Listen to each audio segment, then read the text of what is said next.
صادق، لقد تحدثنا كثيرا في هذا الموضوع، واتفقنا أن لا نتحدث فيه مرة ثانية. ولكن صادق، ليس لدينا وقت.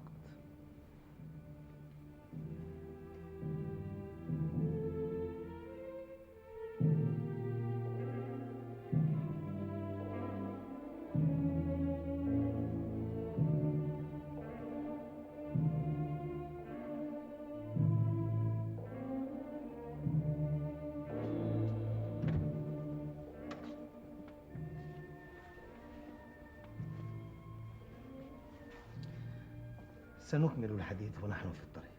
هيا.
ما هي أخبار قطة الوديعة؟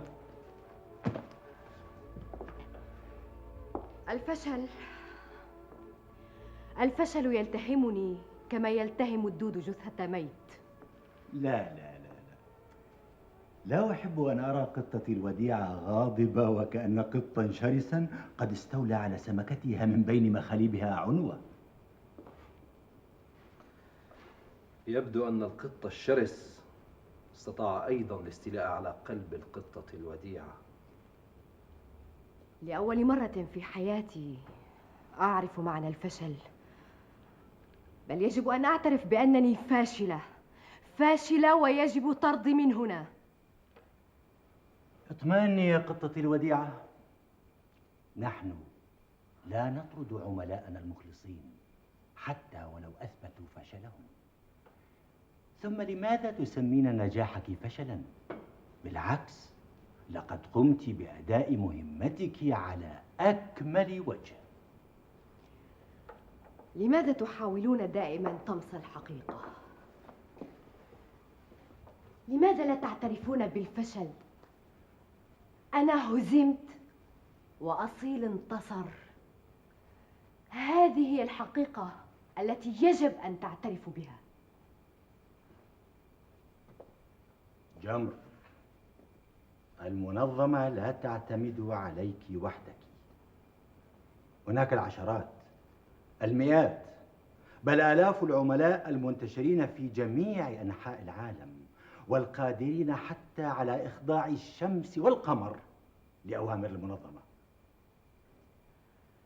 لم أكن أدري بأنكم آلهة هذا الكون. يا جمر، أنت مجرد خيط فقط من خيوط شبكة متينة مترامية الأطراف. تكاد تغطي نصف الكرة الأرضية. وبتعبير أدق، الكرة الأرضية تكاد تقع في الشبكة. أصيل حصل على شهادة الدكتوراه في الفيزياء النووية. أعرف هذا.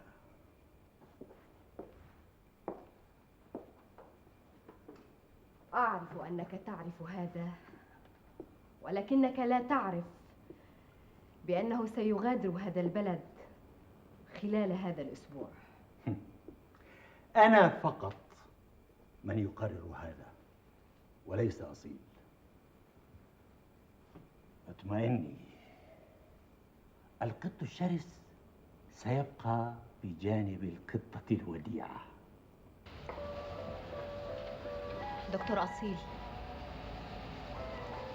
لقد بذلت قصارى جهدي طوال المدة السابقة من أجل إقناعك بالبقاء هنا دون جدوى. أنت دائما ما أنت، لا تتغير أبدا. قل لي، ما الذي يعجبك في العالم الثالث؟ الصحراء؟ الفقر؟ التخلف؟ رشا، أنا لا أسمح لك بهذا التهكم العنصري. أرجو أن تختاري الألفاظ الحسنة حين تتحدثين عن عالمي. أنت هكذا دائما، عصبي لا تقبل الجدل. أي جدل هذا الذي تتحدثين عنه؟ أي جدل هذا الذي يجعل الإنسان يتنكر لكل شيء حتى مسقط رأسه؟ أنا لم أطلب منك هذا. أنا فقط وبحكم الصداقة البريئة التي تربط بيننا أحاول أن أساعدك دائما في العثور على الطريق الصحيح. سواء كنت تقصدين أو لا تقصدين، أنت تحاولين دائما صنع ستار من الضباب الكثيف وبناء جدار أسود بيني وبين بلادي. رشا، أنت تحاولين تضليلي، تحاولين التشكيك في قدرات وإمكانيات بلادي وعالمي الثالث.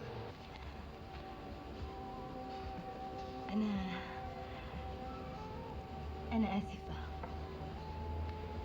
آسفة فعلا يا دكتور أصيل. أنا لا أعرف شيئا عن عالمك الذي تحبه حبا جما، ولكن أعدك وبصدق بأنني سوف أقرأ كل ما كتب عن بلادكم وعن العالم الثالث. ابتسم، البسمة دليل الصفح.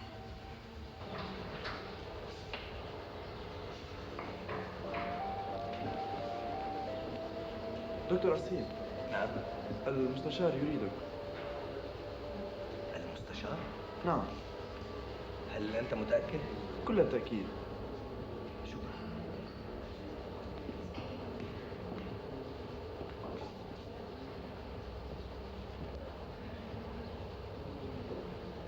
لأول مرة يستدعيني المستشار. ماذا يريد يا ترى؟ تفضل بالجلوس يا دكتور أصيل. شكرا. دكتور أصيل، أنا متتبع لكل أخبارك من خلال ملفك الشخصي. مجد، ذكي، متفوق باستمرار، هذا بالإضافة إلى سيرتك الحسنة وسلوكك الطيب. شكرا على هذا الاهتمام. تقارير اللجان المشرفة على شهادة الدكتوراه وشهادة الماجستير تقول إنك فيزيائي ماهر وسيكون لك شأن كبير في المستقبل. ولقد تأكدت من هذا بنفسي عندما قرأت بحثك الأخير الذي تقدمت به لنيل شهادة الدكتوراه في الفيزياء النووية.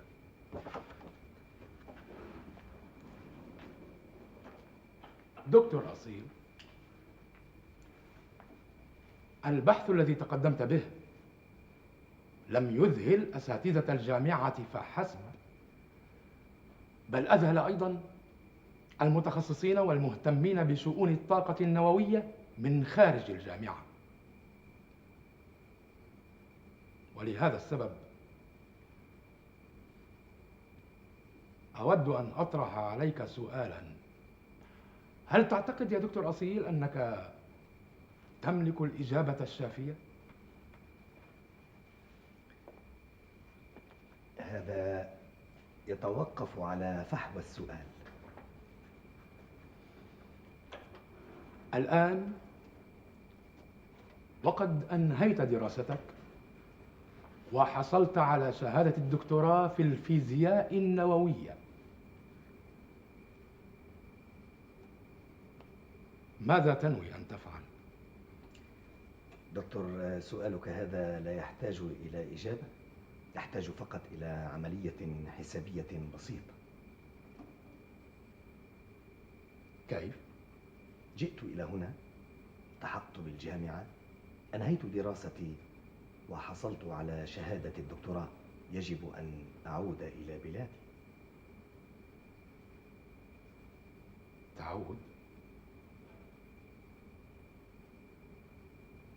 تعود إلى هناك؟ نعم، إلى هناك. وماذا سيقدمون لك هناك؟ المعدات التقنية الحديثة، الأجهزة الإلكترونية المعقدة، المواد الخام، الإمكانيات الهائلة.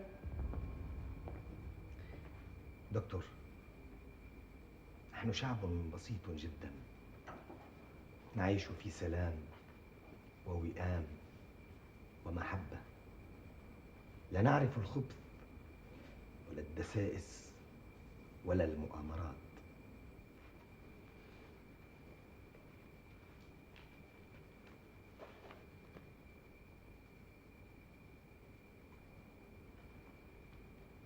لهذا السبب كان عنوان البحث الذي تقدمت به هو من أجل حياة أفضل؟ نعم، وسأعمل هناك على تحقيق هذا.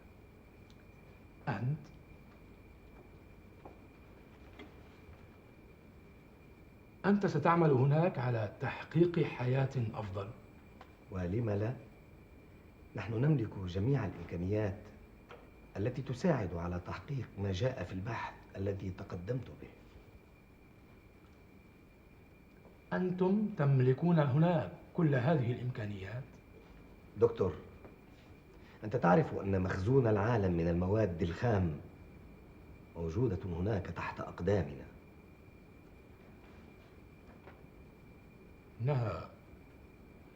إنها ثروة هائلة ولا تقدر بثمن. ونحن من يملك هذه الثروة.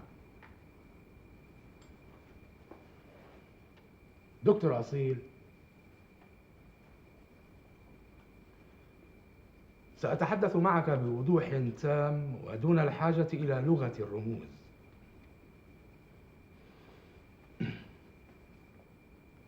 أنا أعرف جيدا أنك ذكي، ولهذا أضع أمامك فرصة العمر. 10,000 دولار راتبا شهريا ثابتا، سكن مريح، فرش عصري، سيارة حديثة فارهة،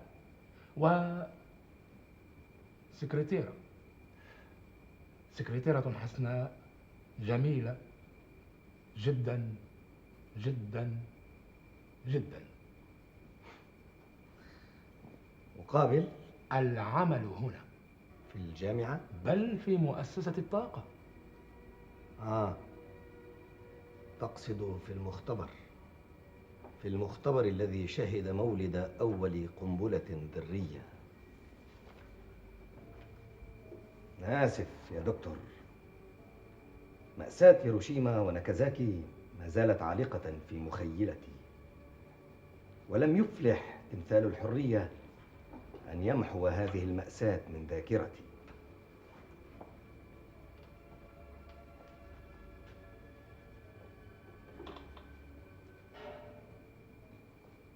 وما علاقة حديثنا هذا بمأساة هيروشيما وناكازاكي؟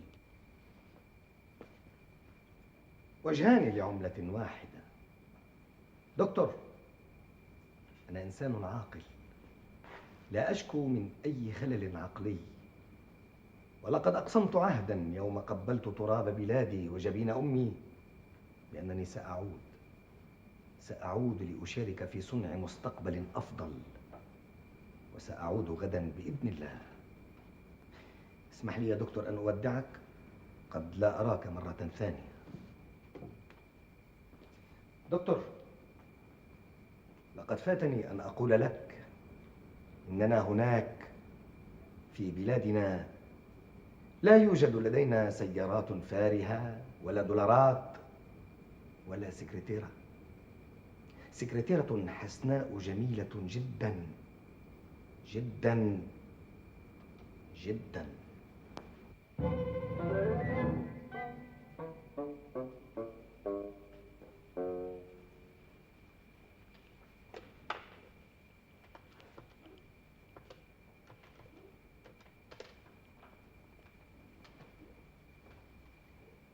ألو سيد غالي، أنا آسف جدا يا سيد غالي. لأول مرة في تاريخ التعاون الوثيق الذي يربط بيننا أفشل في أداء مهمتي. لم أفهم بعد، عن أي شيء تتحدث يا دكتور؟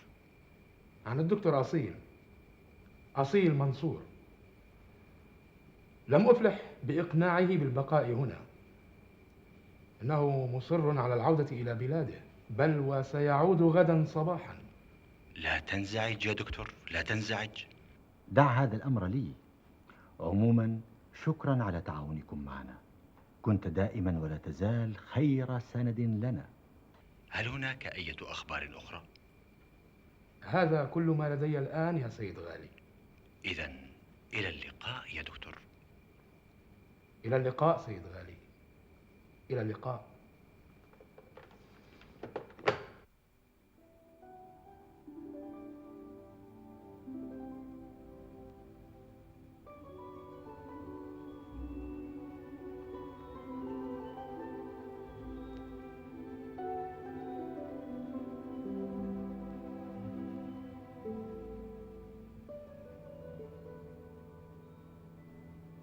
ماذا أفعل يا إلهي؟ كيف أتصرف؟ أبي ينتظر الرد وأنا لا أرغب في الزواج الآن. إذا رفضت أخشى أن يصاب أبي بنوبة قلبية تكون نتائجها وخيمة وأكون أنا السبب. وإذا قبلت أكون قد حطمت حياتي وحكمت عليها بالندم والكآبة والحزن. يجب أن أتخلص من هذه الورطة. ولكن من يكون عبد الغني هذا؟ هل هو أفضل من سالم؟ لا لا لا، مستحيل. ليس هناك في الوجود أفضل من سالم. إذا وجدت الحل. إذا كان لابد من الزواج يجب أن أختار أنا الزوج المناسب. وما دام أبي يود أن يطمئن على مستقبلي، إذا بالتأكيد لا يهمه من يكون الزوج. المهم أن أتزوج وهو على قيد الحياة، وهذا يتيح لي فرصة اختيار الزوج المناسب. وسوف لن أجد أفضل من سالم. ولكن كيف أفاتحه في الموضوع؟ كيف؟ هذه مشكلة أخرى.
المحاولات التي بذلناها من أجل إقناع أصيل بالبقاء هنا والعمل معنا باءت بالفشل.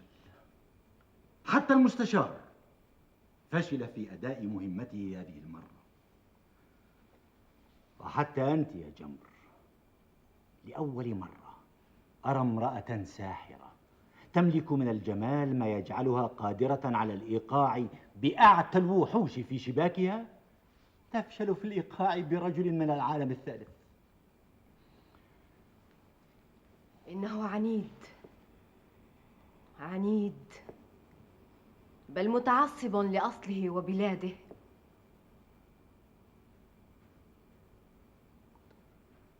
والحل؟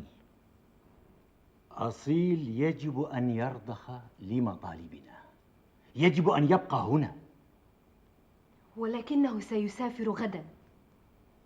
لن يغادر هذه المدينة أبدا، حتى لو أدى الأمر إلى التخلص منه.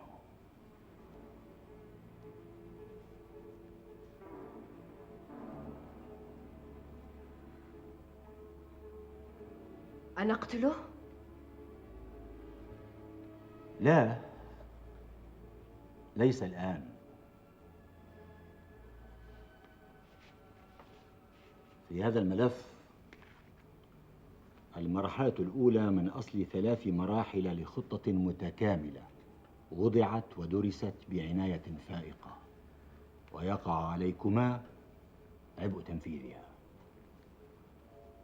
نفذ يا رفيق، وأتمنى لك التوفيق. ربما لا أراك لعدة شهور.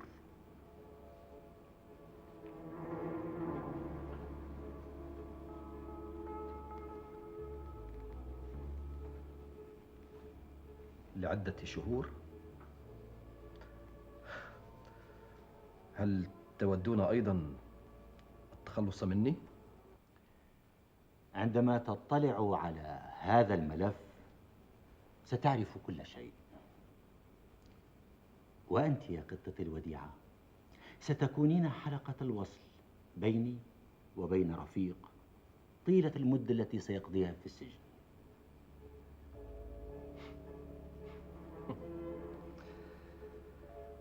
السجن أيضا، هل هو انتقام؟ بل تضحية. هل لديك مانع؟ لا أبدا، ليس لدي مانع، طالما شعارنا هو نموت نموت وتحيا المنظمة. إذن نفذ يا رفيق، وأتمنى لك التوفيق. وأنت يا قطتي الوديعة أتمنى أن أسمع منك أخباراً سارة عن السجين رفيق.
أهلا سعاد. سالم، بحثت عنك في كل مكان، في المقهى، في المكتبة، في المدرجات، لم أعثر عليك. أين كنت يا سالم؟ أعرف ماذا تريدين مني. أنت أكيد بحاجة إلى كتاب البلاغة. تفضلي. أنا آسف على التأخير. اليوم بالذات قررت أن أعيده إليك. سالم، أنا لا أبحث عنك من أجل استرجاع الكتاب. إذن من أجل استرجاع الكراس؟ ولا حتى من أجل الكراس. إذن هناك أخبار جديدة عن نبيلة. هل اقتنع والدها وتراجع عن رأيه المتصلب؟ يبدو أن العدوى قد انتقلت إلي هذه المرة. المشكلة معي أنا. ماذا تقصدين يا سعاد؟ أبي. ما به؟ يريد أن يطمئن على مستقبلي من الآن. يريد أن يطمئن من الآن على مستقبلك؟ هل يعني هذا أن أحدا تقدم لخطبتك؟ متى؟ لا أدري، ولكن أبي فاتحني في الموضوع وهو ينتظر ردي في غضون أسبوع. وأنت ما هو رأيك؟ أقصد ماذا ستفعلين؟ لا أدري يا سالم، بصراحة أنا في دوامة. لا تقلقي يا سعاد، الأمر في غاية البساطة.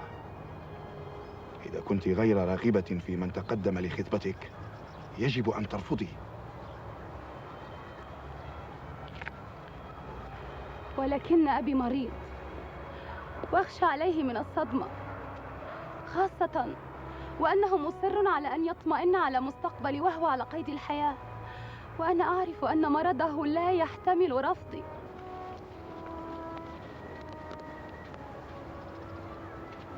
سعاد،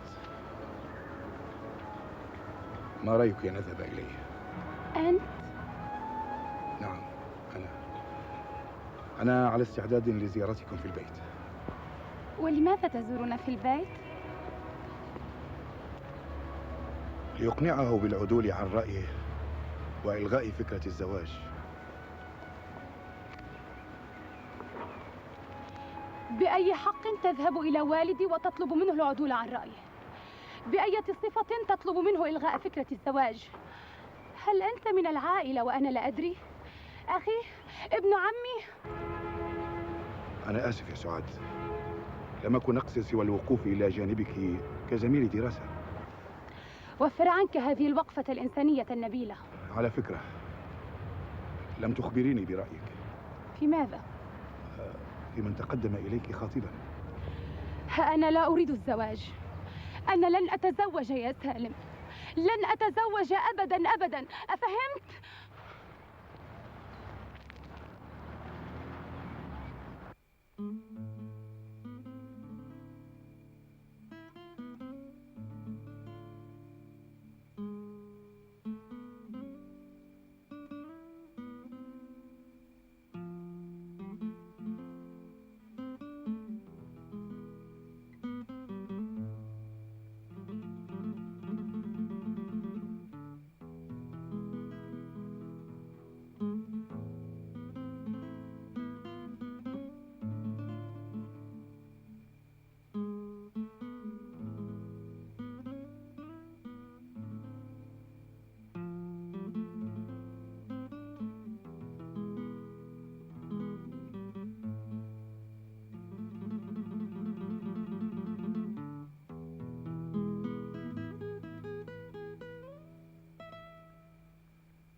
قالوا نعم.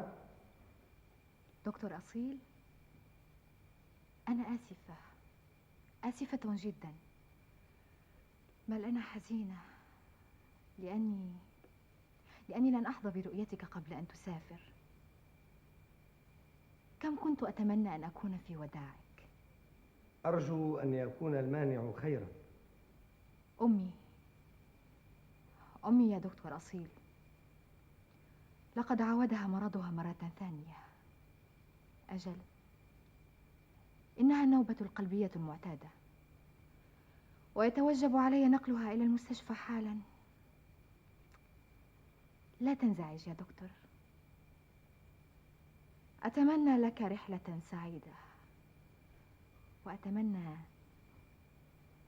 وأتمنى أن تلاقي هناك مشاكل وعراقيل لا حصر لها حتى تقتنع بكلامي وتعود إلينا. أتمنى للوالدة الشفاء والعافية. معذرة يا دكتور، يجب أن أذهب، ولكن لدي شعور بأني سأراك مرة ثانية. لهذا لن أقول لك وداعا، بل إلى اللقاء يا دكتور أصيل. إلى اللقاء.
هناك مهمة يجب القيام بها.